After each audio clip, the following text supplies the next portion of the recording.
আবারও আগুন। ইতিমধ্যে আপনারা অনেকে দেখে ফেলছেন এই মুহূর্তে জ্বলছে। সমন্বয়ক ভাই বোনদের মুখে হাসি আর সাধারণ জনগণের চোখে পানি। আপনারা এই মুহূর্তে দেখতে আছেন আগুনে জ্বলতেছে। বাংলাদেশের সাধারণ জনগণ যারা ঘুমিয়ে আছেন, ঘুমাচ্ছেন, শান্তিমতি দিনে ও রাতে ঘুমাইতেও পারবেন না। দেখে আসি আমরা প্রতিবেদন। জয় বাংলার সৈনিক ভাই বোনরা সর্বোচ্চ শেয়ার করে দেশবাসীকে দ্রুত দেখার সুযোগ করে দেন। দেখতে থাকুন।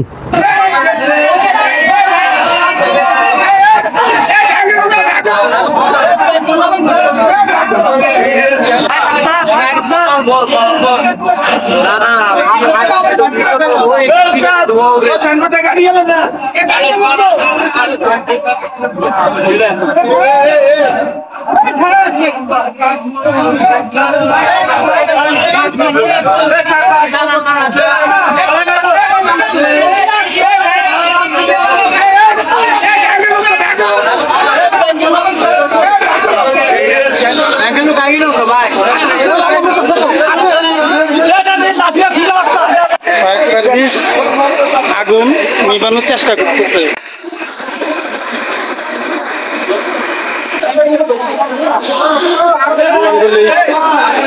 লাকসাম বাজারে আগুন। কি দেখলেন তো, ব্যবসা বাণিজ্য থেকে শুরু করে একের পর এক রাষ্ট্রীয় সম্পদ ধ্বংস করা হচ্ছে। সমন্বয়কদের মুখে হাসি আর সাধারণ জনগণদের চোখে পানি। কেউ এখন আর দেখে না।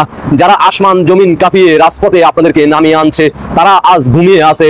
সাধারণ জনগণদের দৃষ্টি আকর্ষণ করে বলতে চাই, যারা আপনারা ক্ষতিগ্রস্ত হচ্ছেন আপনাদের দৃষ্টি আকর্ষণ করে বলতে চাই, সাধারণ জনগণের দৃষ্টি আকর্ষণ করে বলতে চাই, বাংলাদেশের রাষ্ট্রীয় সম্পদে আগুন লাগা হচ্ছে, বাংলাদেশের সাধারণ জনগণের ব্যক্তিগত ব্যবসা বাণিজ্য ঘর বাড়ি লুটপাট আগুন দেওয়া হচ্ছে।